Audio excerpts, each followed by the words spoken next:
some thought that it could have actually been active in the June conflict as well. But there's no doubt about it. The Iraqi government was neither,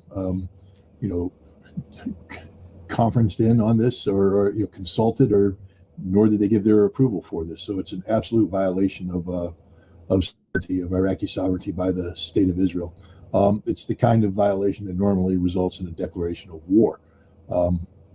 Clearly Iraq is in no position to go to war against Israel. But, the other thing is that the United States was a willing and, able abettor of this. There are indications that this base was also used by U.S. Special Operations Forces as a forward operating base for potential operations in Iran. So it's not just Israel that violated the sovereignty of Iraq. It was the United States as well.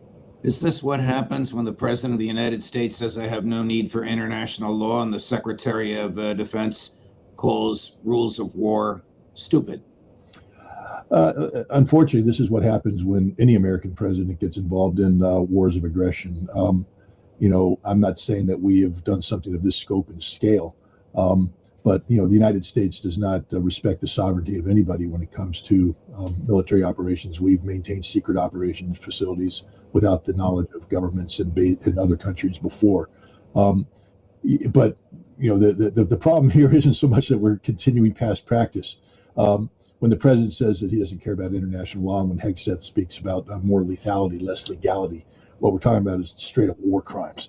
The actions taken in Iran, with no restrictions that led to the slaughter of 165 Iranian school children, attacks on schools, hospitals, civilian installations, the murder of thousands of Iranian civilians by the United States.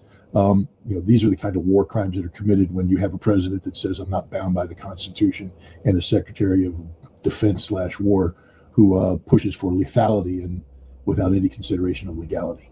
So what would happen if the Chinese built some sort of a facility in the Arizona desert without us knowing about it? It would be an act of war, wouldn't it? Well, it is an act of war. We would treat it as an act of war. We most certainly would. We wouldn't tolerate it at all. The problem is, the Iraqis had an election, and they elected as their prime minister a gentleman named Al-Alawi. He was, previously a prime minister, and we rejected it. So they had an election, and we said no. So much for the defenders of democracy. The sooner we get driven out of Iraq, the better. I think the world has come to recognize, especially the Middle East, that the United States is a poison. And if you continue to allow the United States to have a presence, it's the equivalent of drinking from a cup of poison, and whatever sovereignty you have will die. In your view, did U.S. and Israeli military planners actually think they could achieve their goals? In the case of Netanyahu, dismemberment of the country. In the case of Trump, whatever Netanyahu wanted, just by spending more money? Yeah, it's tough for me to put myself in their decision making because I operate on a rational thought process where you connect the dots and you lead to logical conclusions. There was no rationality in any aspect of this planning. The Israelis were just clearly desperate. Netanyahu had was running out of options with Gaza, where Hamas has not been defeated, out of options with Hezbollah. They have not been defeated. He needed to expand this conflict and draw the United States in. He, unfortunately for the American people and the rest of the world, he had a president who apparently is incapable of saying no to any request put forward by the Israelis. And the president agreed to participate in this war. Throwing money at this problem, throwing more military power. Again, we can't deal with rationality. We're dealing with an Israeli leader whose back is against the wall, facing criminal prosecution, seeing his political legacy go down in flames if he doesn't get some sort of tremendous victory out of Iran. And we see an American president facing the same thing. So what we need instead of geopolitical analysts are forensic psychologists. Wow. How and why did Iran effectively defeat the United States and Israel? Well, first of all, we need to understand that Iran didn't start this war, so Iran didn't have any war objectives going into this war. So we can't evaluate this from, what did Iran achieve? What we have to do is take a look at what the United States and Israel wanted. We wanted regime change. We wanted the neutralization of Iranian's ballistic missile capability, and we wanted the eradication of Iran's nuclear program. And we have achieved none of these. The regime is stronger than ever. The ballistic missiles are not at 18%, as the president says, or at 70%, as the CIA says. They're at 120%, as the Iranian foreign minister points out.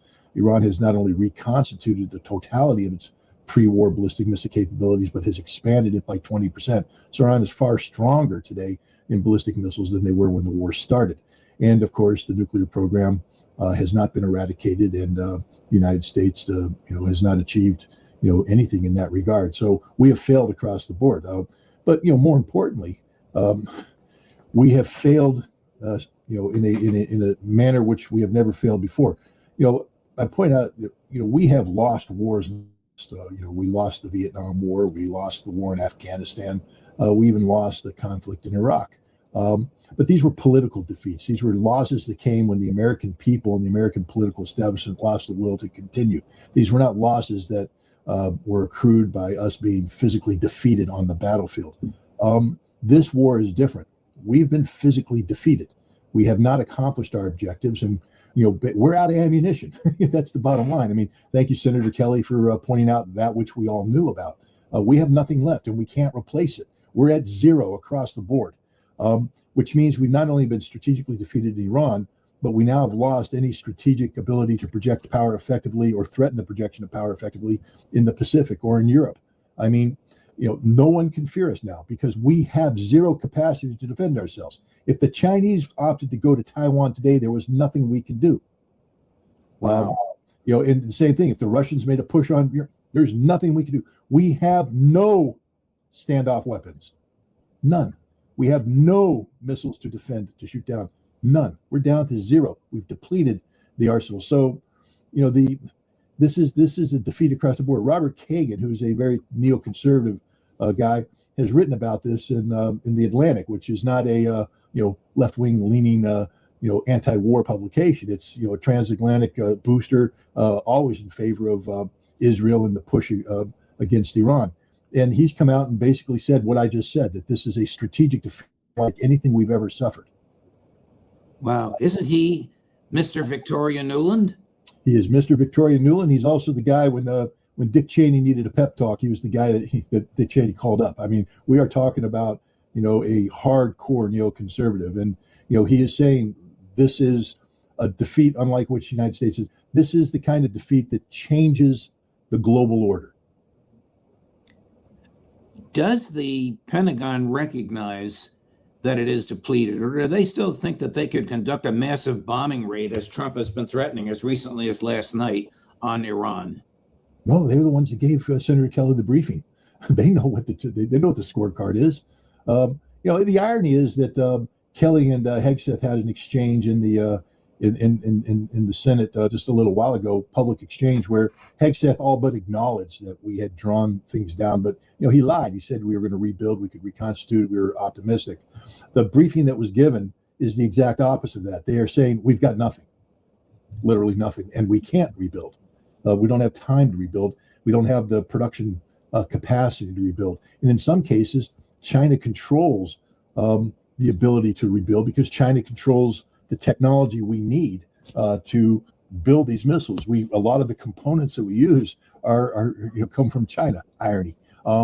So literally, we're at zero and we have no capacity to rebuild. America has literally gutted itself from a military standpoint, and this is what rather than people are talking about the prosecution of Senator Kelly right now.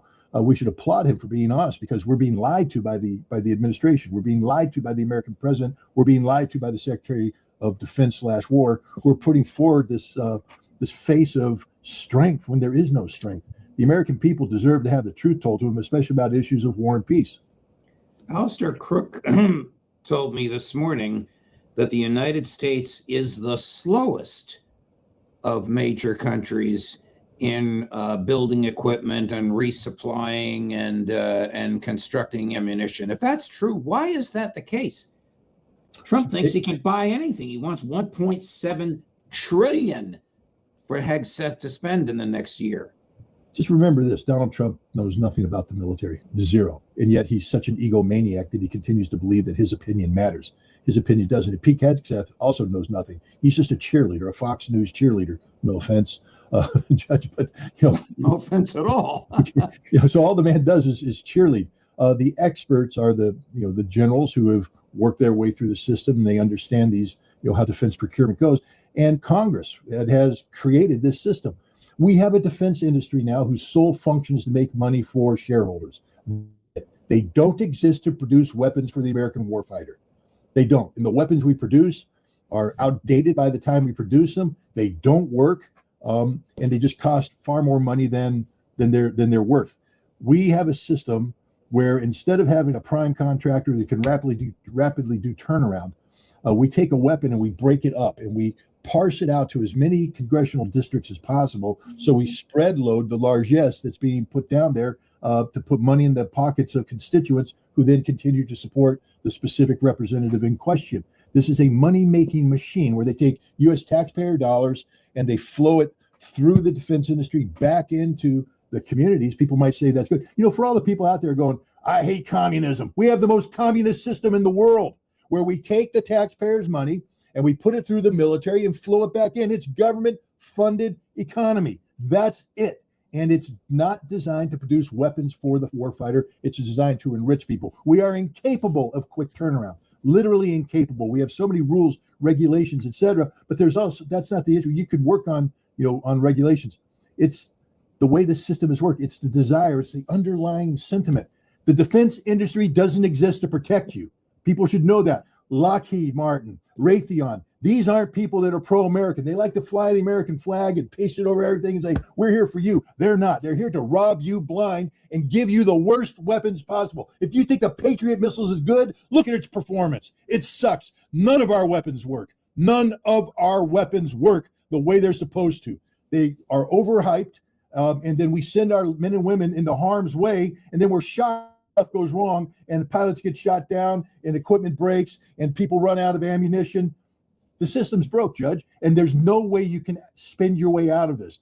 The $1.5 trillion, I promise you this, we will become weaker if we put that money into the system, because none of that money will be used where it needs to be used. It will all go into the pockets of the defense industry. Aren't there admirals and generals who know what you know, or has Hegseth fired them?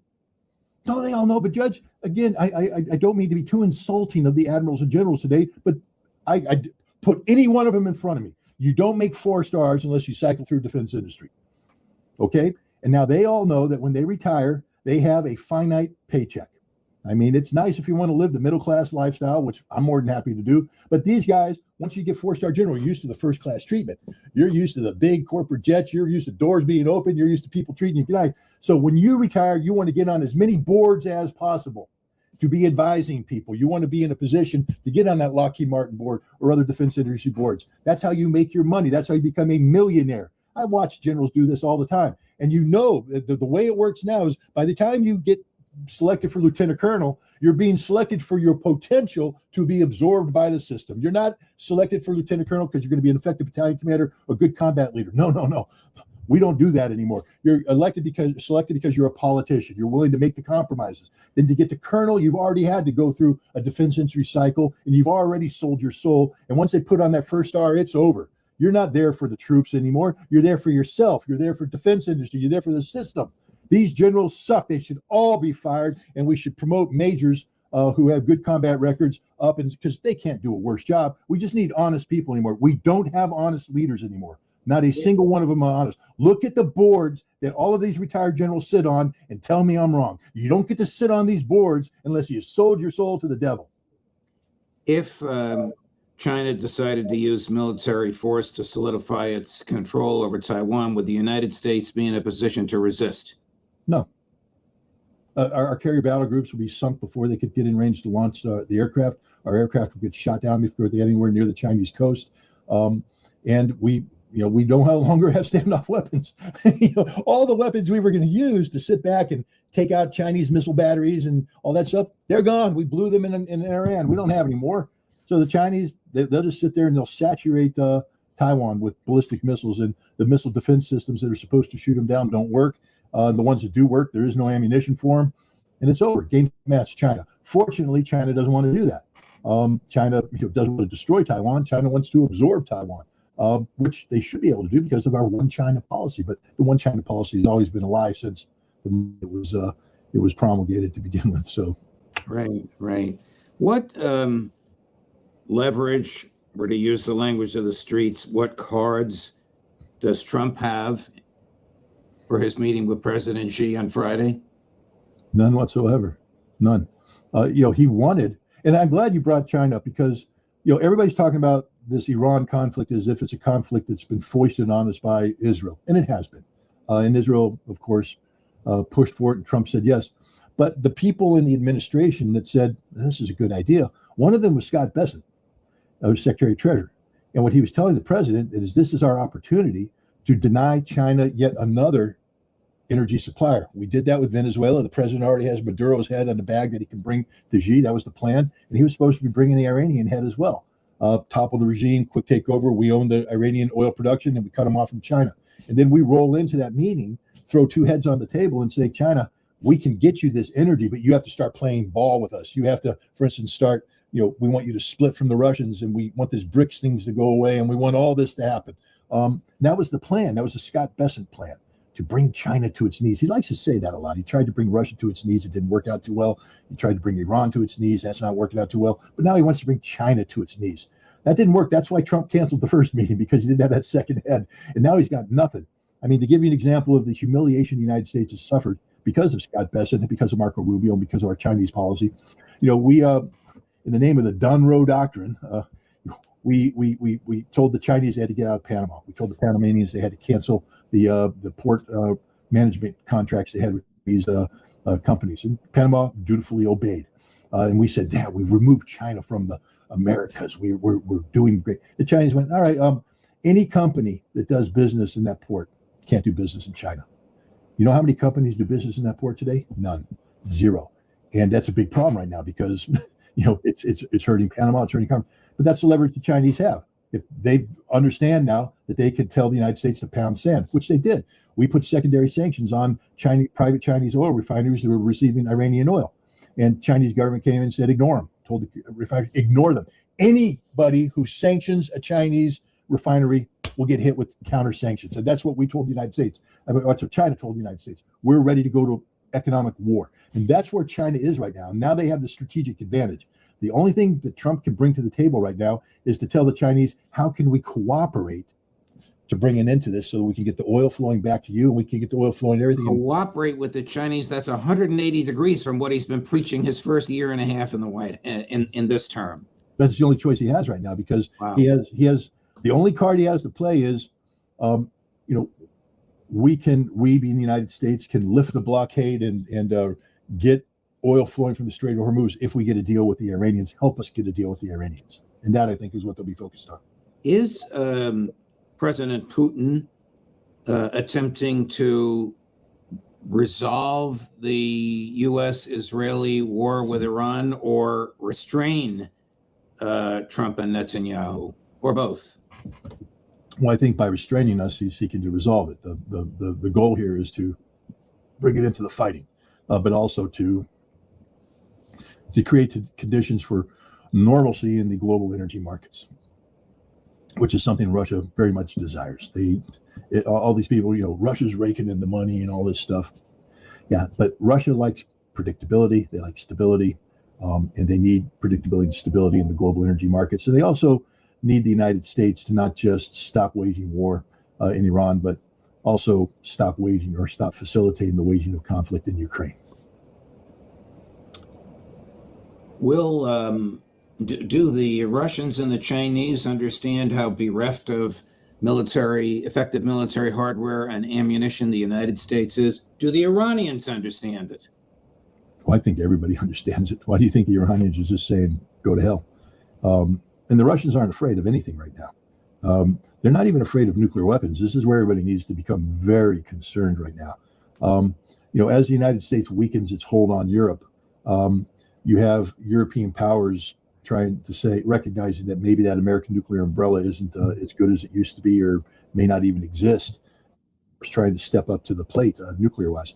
You have the French talk about deploying nuclear weapons and nuclear fighters capable of delivering it to Finland, right on the Russian border.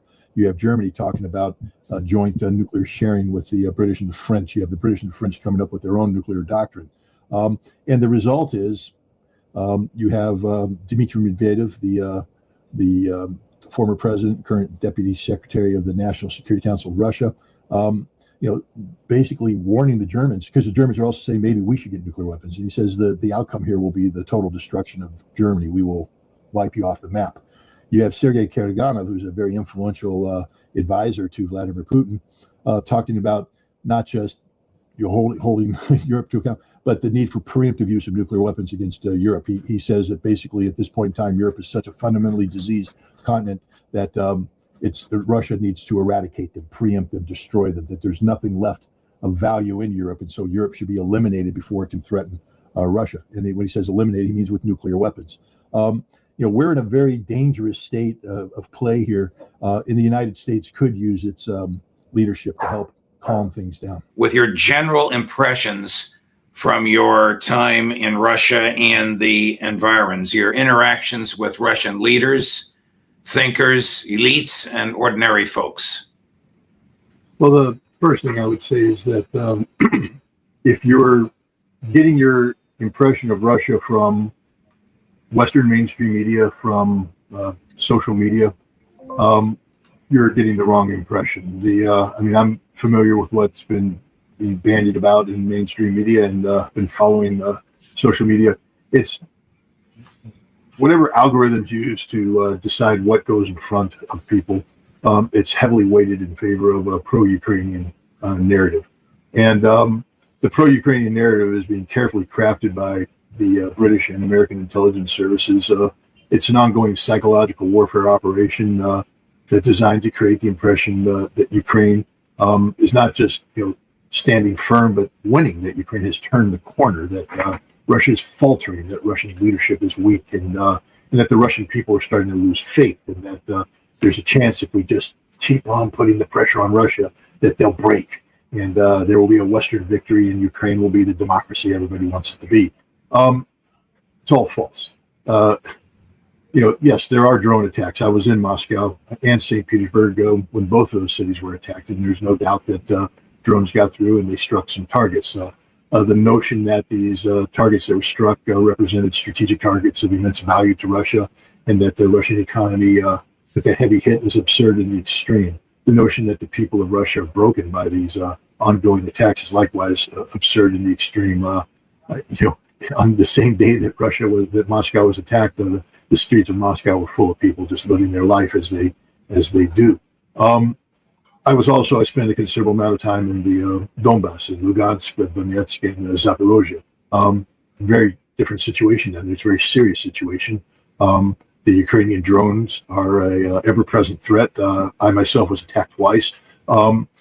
It's just part of the new reality of war. But let's not be mistaken.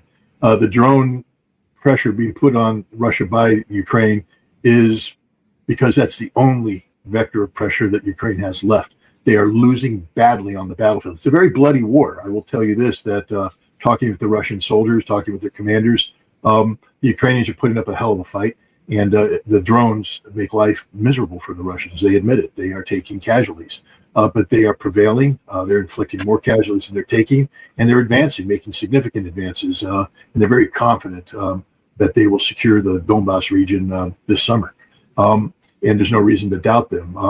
What Ukraine is doing is targeting civilian infrastructure, targeting civilians, acts of terrorism that is designed to break the will of the Russians who live in the Donbass, etc. I've never seen a more resilient, strong people in my entire life. These are people. The city of Melitopol lost electricity and water. There's no quitting these people. They get up in the morning, they do what they have to do, they move on. They are proud of being Russian. They are very satisfied that Russia is doing that which is necessary to win this war, to ensure that they and the lands they live in will always be part of Russia. The Russian leadership, what I'll say for this is all the people out there pounding the table saying that Russia needs to attack, that Russia's a sitting duck, Europe is doing this, and Europe must be pounded. There's a question you have to ask yourself, and if you can't come up with the answer, then you shouldn't ask the question. What next? Then what?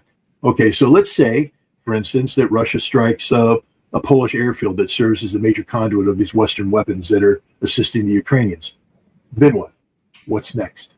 And if you don't know the answer to that, then you shouldn't be asking the question, because right now what I can tell you is that none of this matters. Russia is winning. Russia is on a trajectory of victory. The Ukrainians are not turning the table. They are not having a meaningful impact on Russia or the Russians, and that the Russian leadership is, they are very pragmatic and very wise. They understand that they are trying to be lured into a trap by the West, that if they take these actions that everybody wants them to take to strike Europe, to escalate, that this is exactly what the Ukrainians and the West want. Because as things stand, Europe is crumbling. Keir Starmer's out. Merz is not long to follow. He's gone. That's the German chancellor. And Macron is politically dead. These are the big three in Europe that support Zelensky. Their economies, respective economies, are collapsing. Their societies are dissolving. Why would Russia do anything that could serve as a rallying point to sustain that which is collapsing? Russia's winning against Europe without doing anything. This is all propaganda. Yes, there are things going boom. Yes, there is temporary disadvantages for the Russians, temporary discomfort for the Russians. Right. But the idea that the Russian people have lost faith in their government is absolutely absurd. Of course, there is a certain minority on both the right and the left in Russia who are articulating the need to either stop the war or to accelerate the war. But the vast majority of Russians are satisfied with the job that Vladimir Putin's doing.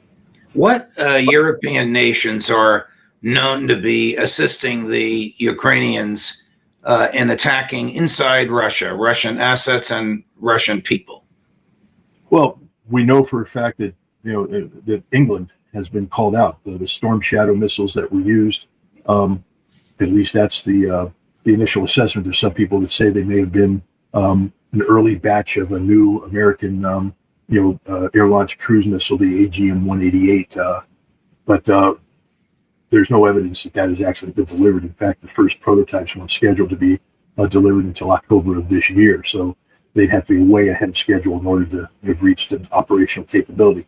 Most likely it was Storm Shadow that Keir Starmer signed off on. I want to remind people this is back in September of 2024, Keir Starmer was coming to Joe Biden with a red briefcase with the paperwork to get the United States to sign off on using Storm Shadow in such a fashion, in a phone call from Anatoly Antonov, who was then the ambassador, warning what the consequences would be, prompted the Biden administration to back down.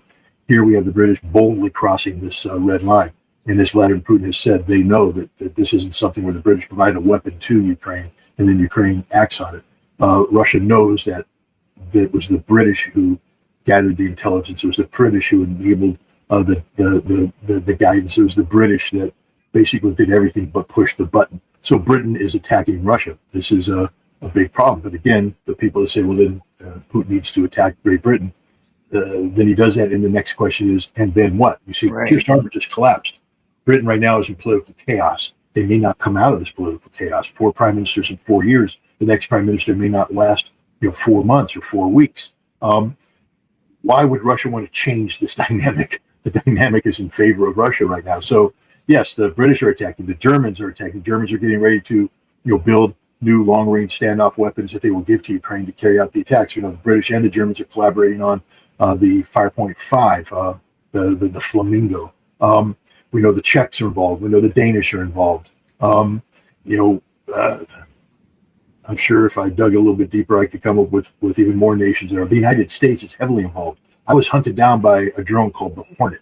The Hornet is built by a company that is funded by Google CEO Eric Schmidt. And I promise Eric Schmidt, if I ever meet you face to face, I'm going to punch you in the face because your Hornet tried to kill me. You tried to kill me. And Judd, you know this. When you commit an act of terrorism, somebody providing meaningful support, like building the drone, to that is culpable in the crime as the terrorist himself. And these drones are being used to target civilians, acts of terrorism. And Eric Schmidt is guilty. The Hornet uses Starlink antennas. That means Elon Musk is guilty of committing acts of terrorism. this is the new reality. Wow. You recently called, I think I have this right. I followed as much as I could from what you've been writing while you were away. You recently called Europe a rabid dog. What did you mean by that? Well, only you could say that. I had been invited to speak on a panel, a pretty distinguished panel. There was the rector, head of INGIMO, which is the Foreign Policy Institute. It's the best university in Russia for international affairs. It's where their diplomats are trained. So the head of that university was there.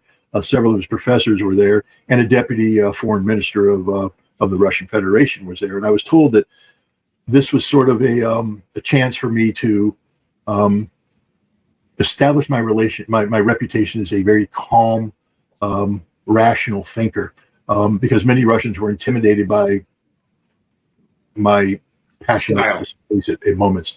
And basically the panel was about, the need for diplomacy. Is there a role of diplomacy in the new world? And I was listening to these diplomats, these academics, these, men of peace, basically excuse away everything that Europe was doing. That the day before this panel, St. Petersburg was attacked by drones on the opening day of the forum. There was an ongoing threat of attacks. The Star Bell slaughter of 21, innocent, teenagers was fresh in everybody's mind. And I'm listening to this, and I had prepared a statement, and I was going to call the Europeans nihilists, and I was going to get into a Friedrich Nietzsche-laced discussion of nihilism, part of my effort to be academic. But a British guy on the panel had invoked nihilism first. And I was getting angry. So I said, the hell with it. I'm just going to bring up To Kill a Mockingbird. I said, look, Atticus Finch was an American lawyer. He believed in the rule of law, just like these men do. Believe in the rule of law, and law is important. And we don't have civilized society without the rule of law. But what the hell good does law do you when a rabid dog is running loose in the streets? And in To Kill a Mockingbird, they turned to Atticus Finch to kill the dog, not because of his legal pedigree, but because during World War I, he was the best shot in the unit and killed more Germans than anybody else. And when a rabid dog's running the street, the only solution is to shoot the dog. And I said, Europe is the equivalent of a rabid dog, and eventually it's going to need to be shot. That caused alarm amongst everybody in the audience. And I thought I would be kicked out of Russia. But apparently when they translated it, it was sent up to higher levels. I received an invitation to attend the plenary session, and I got a second row seat, which is a very honorable place. So some people were apparently happy with what I was saying. But that's what I meant. And Europe is behaving irresponsibly. But as I've pointed out, my name isn't Vladimir Putin, and I don't have the weight of Russia on my shoulders. I'm a military man, and I see a rabid dog in the street, and I want to shoot the dog. But the question that has to be asked is, then what? After you shoot the dog, then what? Right. And if you're going to attack Europe, then what? What are the prospects for a conclusion to the special military operation? Russia's going to win, 100%. The question is how that victory will be achieved. Will it be achieved by continuing the special military operation as it's going now? We're very close to seeing the collapse of the Ukrainian. I know there's going to be people in the audience. Scott, you've been saying this for years. Yeah, I have, and I've been right for years. It's just that Putin operates on a timetable that Scott Ritter doesn't get to influence, and it's based upon factors that are outside of my scope of control. But the final urban belt, defensive belt that exists in the Donetsk People's Republic, where Ukraine is, Slavyansk, Kramatorsk, and the third city below that's 60% under the control of the Russian Zag, whose name I forget. These cities are about to fall. They're going to fall this summer. When that happens, the Russians will have liberated the Donetsk People's Republic, and the Ukrainian army will have broken. And then the war will continue to unravel for Ukraine. If Russia can keep Europe from getting engaged, if Russia can keep the war from expanding into Europe, Russia will just sit back and manage Europe's eventual demise, collapse. It's happening right now, people. I mean, just look at Great Britain. Just look at Germany. Look at France. You're seeing the collapse of Europe. It doesn't matter what the elites do and that how they echo out their pro-Ukrainian rhetoric. Germany is trillions of dollars in debt and seeking to spend trillions of dollars to build a military. That is going to rely on a defense industry that can't even support the military they have today. So, the idea that somehow Europe is going to turn into this powerhouse military force capable of fighting Russia is absurd, and Russia knows that. Russia has no plans to attack Europe. They don't want to expand this war. They want to win this war, and they are winning this war. And I think you're going to see the Donetsk People's Republic liberated this summer, and you may see Zaporozhye, the Oblast there, just south of Donetsk, liberated. And then you're going to have a very, very difficult winter for Ukraine. They may not survive this winter. Their infrastructure is bad, and the Russians are preparing forces. They're capable of winter offensive, and they may go ahead and retake all of Kherson over the course of this winter, so that when you roll into next spring, next summer, you're probably looking at the war either ending on terms acceptable to Russia, or Russia advancing on to Odessa, and maybe linking up the Transnistria region. Sumy may fall, Kharkov may fall, but the Ukrainians can't sustain this resistance. They're putting up a hell of a fight. Every Russian I spoke to said that the Ukrainians are hard fighters, but the Ukrainians are losing, and they're losing fairly badly.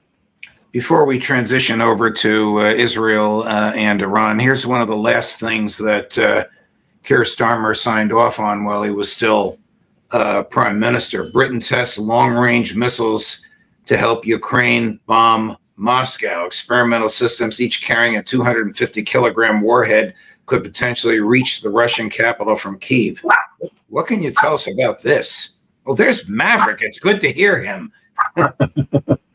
Well, Maverick is excited by, I think somebody's mowing the lawn across the street, so sorry about that. This is an ongoing European project, because the Germans are doing the same thing. They're building. The United States is doing the same thing. But this AGM-188 that I spoke about earlier is an American equivalent of this. Basically, long-range strike weapons that are being built that can be just handed over to the Ukrainians and used without any other fingerprints on board. The Storm Shadow requires England to load in the data, etc. The Scalp is the French equivalent. It requires French engagement. Taurus, the German missile, required German intervention. The new weapons they're building are designed, basically, you build the weapon, you give it to the Ukrainians, and the Ukrainians get to target it and do everything on their own. So this is what the British are doing. They're trying to create an analog to Storm Shadow, which is the current cruise missile used by the Ukrainians, that could just be handed over to the Ukrainians and be hands-free from that point on. And like I said, we know the Germans are doing the same thing. The United States is doing the same thing. The idea is to give Ukraine the ability to continue these long-range strikes to bring harm to Russia, and basically to break Russia's will to continue the fight. Switching over to Iran and the Memorandum of Understanding, is Israel turning on its last and best ally? Turning on the United States? Yes. The United States has never been their ally. Israel's never viewed the United States as an ally. Israel has been United States is the number one espionage target of Israel and has been for decades. The Israelis view the United States as the way that a parasite views the host. You need to keep the host alive. You need to keep the host strong as long as necessary while you suck the life out of the host. But that's all Israel has been doing to the United States. And until the American people recognize that, we're going to be in a lot of trouble. Hopefully people are seeing it now, where Israel has no desire for peace. Israel simply wants to pursue conflict against Hezbollah, against Iran. It's not in the United States' interest to do so. And unless you're one of those people that are willing to subordinate American national security interests to the state of Israel, you have to understand how insulting it is for Israel to insist that the United States continue to back them in these wars that they cannot win without the United States. That's the other thing, too. I mean, if Israel had the ability to defeat Hezbollah on its own, then do it. Do it. But they can't. They need us, because they're getting their butts kicked right now. They're literally getting slaughtered by Hezbollah. I thought Hezbollah was beat. Everybody said, no, they weren't beat. And Israel can't beat the Iranians. The Iranians proved that point. But this is the culmination of a decision chain that Benjamin Netanyahu has been involved in for decades. It's that which brought him to power, the fear of the threat, and that he is the only man capable of, making sure Israel can deal with the threat. And now he's taken it up the escalation chain as far as it can go. And the United States is done, finished. And, I tell people, they say, well, the Zionists control everything. No, they don't. The dollar controls everything. And I asked people to go back to 1992 when Bill Clinton was running for president, and he was getting ready to, discuss foreign policy, national security policy with George Herbert Walker Bush, the incumbent president who just won Desert Storm. And James Carville famously put a yellow sticky note up on the war and said, "It's the economy, stupid. That's all you need to focus on and you'll win." Because that's the only thing at the end of the day the vast majority of the American people care about. What's in their wallet, what's in their bank account, what the price of gas is, how much food costs. And what Israel is finding out now is that they got us embarked in a war that is having a detrimental impact on the American economy and therefore on the American economic future, or the economic future of the American people. And that the American people will dump Israel in a heartbeat when it comes to preserving our way of life. And our way of life hinges on a sound economic foundation that won't exist if the Strait of Hormuz is not kept open for a long period of time. How decrepit, how backward, how incompetent was American military planning that they didn't take into account that the Iranians might strangle oil at the Strait of Hormuz? Well, the interesting thing is we go back to Trump's first term. If you remember when the Global Hawk was shot down, the big drone over the Strait of Hormuz, and Trump wanted to retaliate by bombing Iranian air defense systems. And the Pentagon said, look, if you do that, we're going to get into an escalation with the Iranians that will end with them closing the Strait of Hormuz. So, we'll just open it up. And the military at that time said, we can't. We cannot open it up. If the Iranians shut it down, we can't open it up with the forces available. And it would take us months, if not years, to assemble those forces. And by the time we brought them to bear, we'd have to fight through, line after line of Iranian missiles. It's a war that we're not certain of the outcome, meaning we can't guarantee you that we're going to win this thing. So Trump pulled back, and he claimed that he had mercy in his eyes and want to kill the Iranians. But the bottom line is he pulled back because he knew that we're going to get involved in a cycle of escalation that we could not manage successfully. Now, if he knew that then, why did he think that? What changed in his mind? This is the inanity. The difference is Pete Hegseth.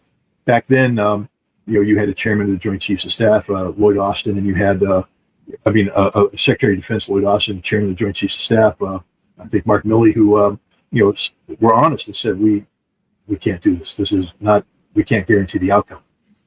Now he has cheerleaders. Raising Kane, the chairman of the Joint, was picked because he's a cheerleader. Pete Hegseth was picked because he's a cheerleader. And these are guys who basically are going to say yes to any military misadventure that Donald Trump wants to engage in because it's tough. We're tough. We can do this. We can rock. We got it. Well, we don't have it. We got our butts kicked because we miscalculated, because we didn't factor in reality. We didn't realize what we realized a few years ago, that if we engage with Iran, this thing's going to escalate beyond our ability to contain it. We will run out of precision strike weapons. This is something that was known back then. Were you able to ascertain any collective Russian view of the Memorandum of Understanding? The United States' agreement incapable. This is Sergei Lavrov's go-to phrase, and it deals with the Memorandum of Understanding. The Russians have no faith in the United States' ability to execute this. Almost everything in the Memorandum of Understanding, all the big, hard issues, were put off for 60 days of discussion. That means that, we haven't resolved anything, and everything's supposed, in order for all the good things to happen that the Memorandum of Understanding promises, we have to overcome these various hurdles. Iran's nuclear program. The Iranians say they have a right to enrich. The United States says no, they don't. They say that the United States will take control of the 60% enriched uranium. Trump calls it nuclear dust, and the Iranians say no, you won't. I mean, these things will not be resolved because Iran didn't lose this war. Therefore, the United States doesn't get to dictate the terms of surrender to Iran. The reparations, the lifting of sanctions, the return of seized assets. These are all things that, if Donald Trump goes through with, it's going to be a huge political issue for him. But ultimately, the big one, the one that stands out, is that the United States promised that it wouldn't threaten force against Iran during the period of negotiations, that the negotiations would be done in good faith. And yet immediately when Iran called out Israel for failing to adhere, Donald Trump turns around and says, I'll bomb you into the dirt. I'll destroy your society. The Iranians were like, he threatened the negotiators. He said, you might even not get back to your blanking country. Threatened to assassinate negotiators, as the Israelis have done. Here's the quotes. Yeah. So this means that we're in agreement incapable. Donald Trump can't even comply with the agreement he signed because he went to Versailles and signed this document. He put his Hancock on the piece of paper. His signature is worth nothing. He is worth nothing. His word is worth nothing. And under him, America's word is worth nothing. We are agreement incapable. And this doesn't just apply to Iran. This applies now to Russia, who now is looking at Donald Trump saying, there's nothing we can't believe a word this man says. And the Chinese are saying the same thing. Donald Trump is a liar, a natural born liar. He is a bully. He is a braggart. He is a buffoon. He's anything but a chief executive that recognizes that the power of the presidency brings with it a certain obligation of integrity he doesn't possess. Wow.